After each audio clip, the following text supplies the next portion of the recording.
नमस्कार, मैं हूं कुमार गजेंद्र। जनपद ऑन द स्पॉट में आपका स्वागत है। हमारे एक दूसरे social media platform podcast with Kumar Gajendra में भी आपका स्वागत है, जहां आप हमें सुन सकते हैं। बहुत बड़ी बात यह है कि जो चुनाव में जो लोकसभा चुनाव है 2024 के, उसके अंदर प्रधानमंत्री नरेंद्र मोदी ने जो बात बोली थी कि 400 के पार जाएंगे, अब की बार 400 के पार, सचमुच कांग्रेस शायद उस बात को चरितार्थ कराने कराने की दिशा में ही काम कर रही है। क्योंकि आज कांग्रेस के अंदर एक बड़ा मामला, बड़ा घटनाक्रम देखने को आया। एक तरफ जहां एक के बाद एक कांग्रेस के 3 नेताओं ने कांग्रेस को अलविदा कह दिया, वहीं दूसरी तरफ अब कांग्रेस पार्टी के अंदर जीजा जी की एंट्री हो चुकी है। जी हां, जीजा जी की, यानी कि जो प्रियंका गांधी हैं, उनके पति रॉबर्ट वाड्रा की अब एंट्री कांग्रेस के अंदर हो गई है और उन्होंने ताल ठोक दी है कि अमेठी की जनता अब ये चाहती है कि वहां से वो चुनाव लड़े। यानी कि अब रॉबर्ट वाड्रा, जो अभी तक अपने इतने लंबे कैरियर के अंदर इतने बड़ी उनका जो काफी लंबा समय शादी को हो गया है, इसके बावजूद उन्होंने अपने आप को बचा के रखा था कि वो राजनीतिक रंग से ना रंगे, लेकिन अब वो भी राजनीति में कूदते नजर आ रहे हैं। और शायद इसी बात को लेके काफी लंबे समय से जो चर्चाएं चल रही थी कि परिवार के अंदर एक फूट पड़ती जा रही है, परिवार में अब झगड़ा चल रहा है, वो शायद इसी बात को लेकर था।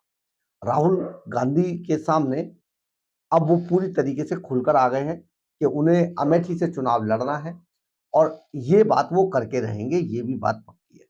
तो एक तरफ तो ये हुआ, दूसरी तरफ जो कांग्रेस है लगातार अपने चंपुओं के कारण फेल होती जा रही है और राहुल गांधी के आसपास जो एक मंडली है, बार बार जो भी कांग्रेस को छोड़कर जाता है वो उस मंडली की तरफ जरूर इशारा करके जाता है। आखिर राहुल गांधी के वो कौन से ऐसे सलाहकार हैं जिसकी वजह से पार्टी के सभी लोग पार्टी को लगातार छोड़कर जा रहे हैं।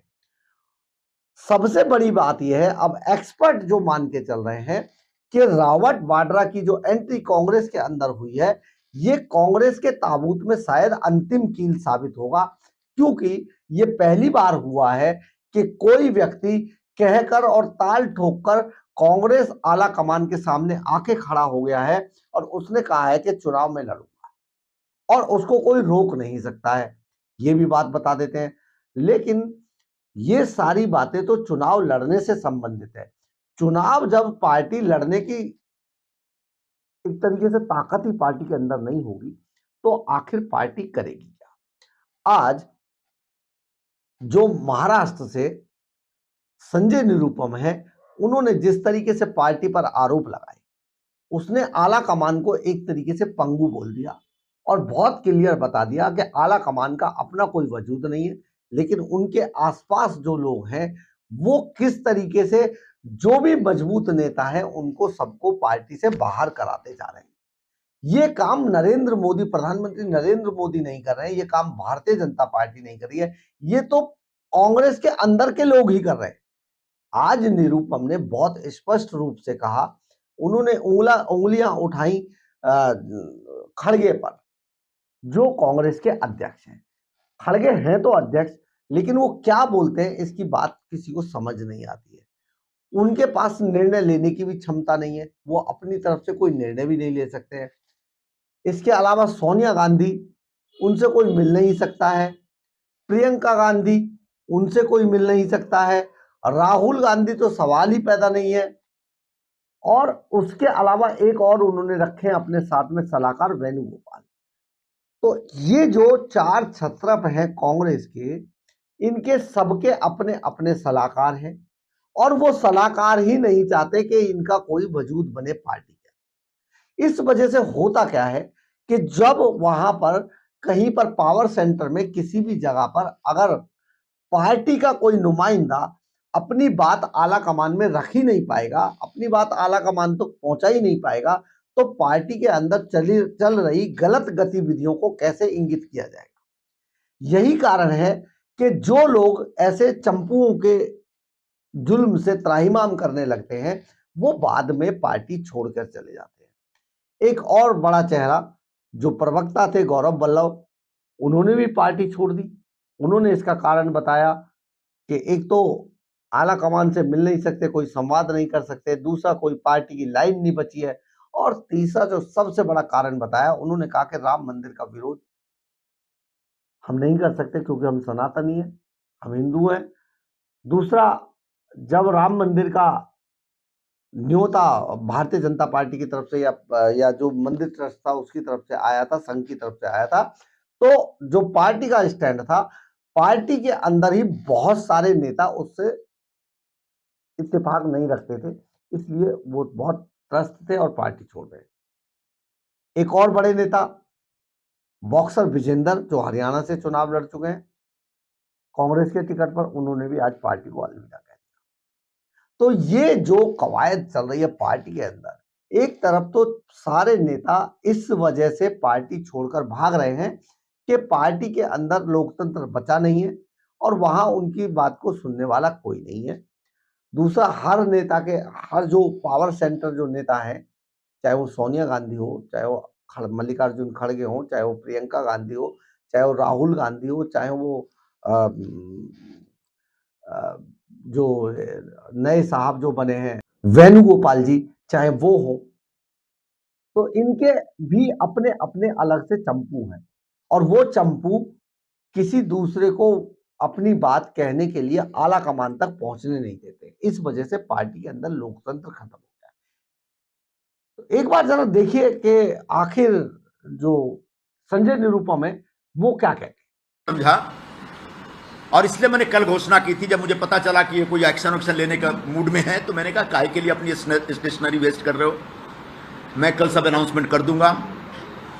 मैंने रात को 10:40 पर खड़गे जी को अपना इस्तीफा भेज भी दिया था, और मुझे लगता है कि उसके तत्काल बाद शायद उस इस्तीफे में कुछ ऐसे शब्द थे, ऐसा मेरा एक्सप्रेशन था, उनको लगा कि कुछ ज्यादा हो जाएगा अगर हम चुप रहेंगे, तब उन्होंने इस प्रकार का एक फैसला किया। मतलब A4 साइज का एक कागज कांग्रेस पार्टी ने आखिरकार बर्बाद कर दिया, ऐसा मेरा मानना है।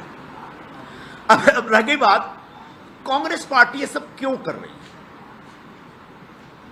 कांग्रेस पार्टी इस समय एकदम से संरचनात्मक ढंग से देखा जाए तो बिखरी हुई पार्टी है।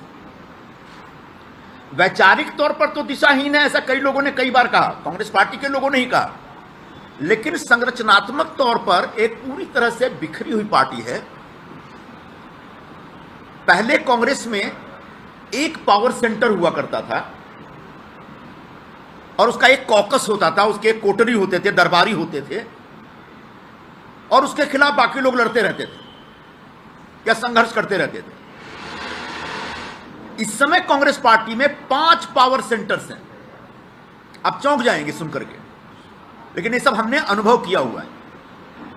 अब पूछेंगे 5 पावर सेंटर कौन कौन से हैं, और पांचों के अपने कॉकस है, पांचों की अपनी लॉबी है, और पांचों की जो लॉबी है वो आपस में टकराती रहती है, एक दूसरे को मारने में लगी रहती है। और उसमें बहुत सारे लोग, हमारे जैसे लोग जो किसी भी लॉबी का कोई बाहरी हिस्सा नहीं है, वो अक्सर तकलीफ में रहते हैं, और मैं अकेला नहीं, ऐसे लाखों लोग हैं कांग्रेस पार्टी से जुड़े।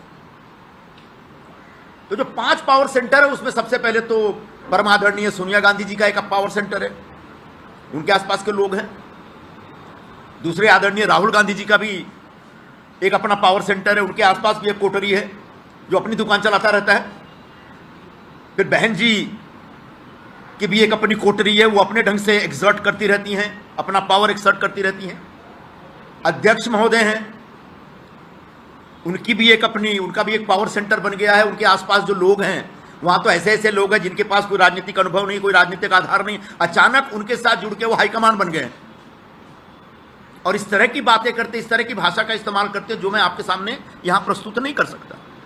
और आखिरी एक जो पावर सेंटर है जनरल सेक्रेटरी ऑर्गेनाइजेशन का, वेणुगोपाल जी का, वो भी एक पावर सेंटर बना हुआ है भाई। वो भी अपने ढंग से अपनी राजनीति करते रहते हैं।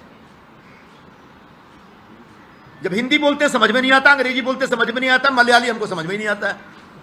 एक ऐसा आदमी पिछले इतने वर्षों से बैठा हुआ है और संगठन लगातार गर्त में जा रहा है, संगठन लगातार बुरे खराब दौर में, खराब हाल में, तो एक कांग्रेस पार्टी में जो ये टकराव चल रहा है लॉबियों का, उसकी वजह से कांग्रेस के बाकी राज्यों में बैठे जो लीडरशिप है, जो मेरिटोरियस लोग हैं, जो योग्य लोग हैं, उन लोगों का कष्ट बढ़ता चला जा रहा है। और मैं पिछले 4-5 वर्षों में इसको बड़ी गंभीरता से मैंने महसूस किया है, लेकिन मैं धीरज रख रहा था। आखिरकार धीरज टूट गया, बांध टूटा धीरज का, और उसके बाद जो सामने आया वो सब आपके समक्ष है। आपने देखा होगा कांग्रेस के वरिष्ठ नेता और महाराष्ट्र में बड़ा दमखम रखने वाले संजय निरुपम कितने नाराज हैं, अपनी ही पार्टी से खफा हैं और अपनी ही पार्टी में जिस तरीके की चीजें चल रही हैं उनको लेकर वो आवाज उठाने वाले नेता हैं और आज उन्होंने पार्टी को अलविदा कह दिया। लेकिन सबसे बड़ी बात यह है कि जो हमारे सोर्सेज बता रहे हैं, रावत वाड्रा जो आज पार्टी से चुनाव लड़ने की बात कह चुके हैं, चुनाव तो उन्हें लड़वाना पड़ेगा, नहीं तो बहुत बड़ा ब्लंडर हो जाएगा। अगर ये नहीं करेंगे तो भारतीय जनता पार्टी टिकट दे देगी उनको, इसलिए चुनाव तो कांग्रेस को लड़वाना ही पड़ेगा। लेकिन सबसे बड़ी बात यह है कि जो कांग्रेस अब खत्म हो चली है, उसकी खत्म होने के रास्ते में जो कांग्रेस का ताबूत है, उसमें आखिरी कील शायद रॉबर्ट वाड्रा के जरिए ठोकी जाए, ये आखिरी कील होगी।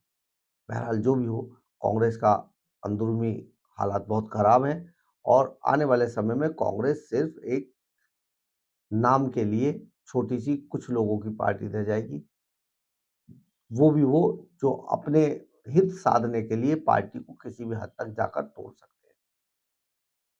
अगर आपको हमारी खबर अच्छी लगी हो तो आप इसे लाइक, सब्सक्राइब और शेयर जरूर करें। कमेंट्स बॉक्स में अपनी राय जरूर लिखें, इससे हमें बहुत ऊर्जा मिलती है।